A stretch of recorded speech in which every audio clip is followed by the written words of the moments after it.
Hello भाई और बहनों, आज का मिनी व्लॉग स्टार्ट होता है घर के बाहर से और एक बढ़िया सी अंगड़ाई से और साथ में सुबह की मीठी मीठी धूप से। सुबह का सबसे पहला काम स्कूटी निकालो बाहर। निकालते स्कूटी बाहर, मैं उसी पे गया बैठ, थोड़ी देर धूप सेक ली मैंने। पता ही अंदर मैंने सबसे पहले लिया शावर, लेट हो गया था बहुत। मम्मी यहाँ फोन पे धीरे धीरे कर रही थी किसी से बात। मैंने नैना से इशारा करके पूछा किससे कर रही है, उसे भी नहीं पता यार। चलो थोड़ी देर में पता लगा लेंगे। जल्दी से होकर रेडी, मैंने सूर्यदेव को चढ़ाया जल। मैं आया अंदर तो मम्मी ने फोन कर दिया था कट और ब्रेकफास्ट में गई थी लग। फोन आया था मम्मी, बताया नहीं तुमने? नाश्ता कर ले, आराम से बताऊंगी, तेरे जोर पड़ता है ना उनकी बात सुनते हुए। मैं तो सोच में गया पर किसका फोन आ गया यार। उससे पहले ब्रेकफास्ट कर रहा था, मेरा इंतजार गर्मा गर्म मेथी के पराठे करके। ब्रेकफास्ट जल्दी से हुआ, मैं रेडी। बताओ किसका फोन आया था, क्या कह रहे थे, और सच सच बताना बिल्कुल। ऐसा कुछ नहीं है, बस जागरण है उनके यहाँ पे और रात को डिनर है। मैं नहीं जाने का बिल्कुल भी, अपने आप अकेली चली जाना, गाड़ी कर लेना चाहे ड्राइवर। मैं नहीं जाने का, ना मेरे से नाम लेना बिल्कुल। चल हाँ मैं चल जाऊंगी, तू नैना और राम को लेके तू रही यहीं पे ही। मैं बता रहा हूँ नैना, तुम चली मत जाना इनके साथ, वो बहुत कुत्ते हैं। हमारे यहाँ आए थे नैना वो कि टमाटर कच्चे रह गए, पनीर फट गया और ये और वो। अपने यहाँ जब हम उनके यहाँ गए, क्या उन्होंने करा था ट्रेंड, दाल चावल और साथ में सूजी का हलवा।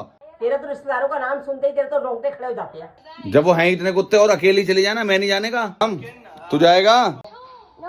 गुस्से में मैं घर से गया निकल और आज तो मुझे गेट खुला हुआ मिल गया। गाय को नहीं, आज तो मैंने बच्चियों को खिला दी रोटी और बहुत सारा प्यार भी दिया कर। मैं आया लाला जी के पास तो ईवी बाइक कर रहे थे चेक। इस इंसान का भी कुछ नहीं हो सकता। इन्होंने लेनी नहीं, बस इनका समय खराब कर रहे हैं। और ये बात लाला जी ने ली सुन। अनुपम भैया बिल्कुल सही टाइम पे गया और मैं उनके साथ गया निकल और सीधा आ गया गैराज। स्विफ्ट डिजायर में चल रहा था काम। इतने में हमारी डेटसन गो भी गई थी। इस पर डल चुका था पेंट, चमचम कर रही थी बहुत। एलॉय पे भी डलना था पेंट, वही रहे थे खुल। यूनुस भैया ने हमारे हाथ में दे दिया गाड़ियों के सामान का पर्चा। यहाँ बैठने से बढ़िया जाके सामान ले आओ तुम। गाड़ी लेकर हम गए निकल और सीधा आ गए हनुमान चौक। सामान बाद में, पहले बाबा के दर्शन। जय श्री राम। तो दर्शन वापस आना पड़ा मुझे कार पे, क्योंकि यहाँ लग गया था तगड़ा जाम जिसमें एम्बुलेंस भी गई थी फंस। 3-4 गाड़ियों का लेना था सामान, पूरी बैक सीट हो गई थी आज फुल। सही गैराज अनुपम भैया ने इग्निस दी थी खुलवा, इसकी सर्विस का भी लेकर आए थे सामान। जिस दिन भूख लग रही हो ना ज्यादा, उसी दिन ही ये काम जुड़वा देते हैं। अब भूख लग रही थी, सोचा घर जाएंगे, इन्होंने अपनी गाड़ी दिलवा दी।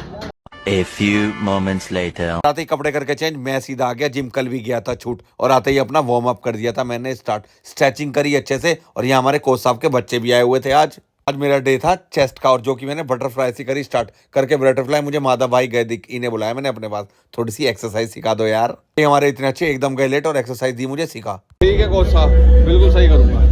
तक मैंने करनी ली, मेरे पास ही खड़े रहे यार, ये होती है असली कोच की पहचान। इतने मुझे घर से आ गई कॉल और भागा भागा मैं सीधा आ गया घर पर। राम महाराज कर रहे थे परेशान, इन्हें आना था मुखिया जी के, तो पंकज भाई को भी ले आए हम अपने साथ। और तो और हमारे जीजा जी भी थे आज हमारे साथ। हेलो हेलो मुखिया जी, चाय दे दो, टाइम लगेगा।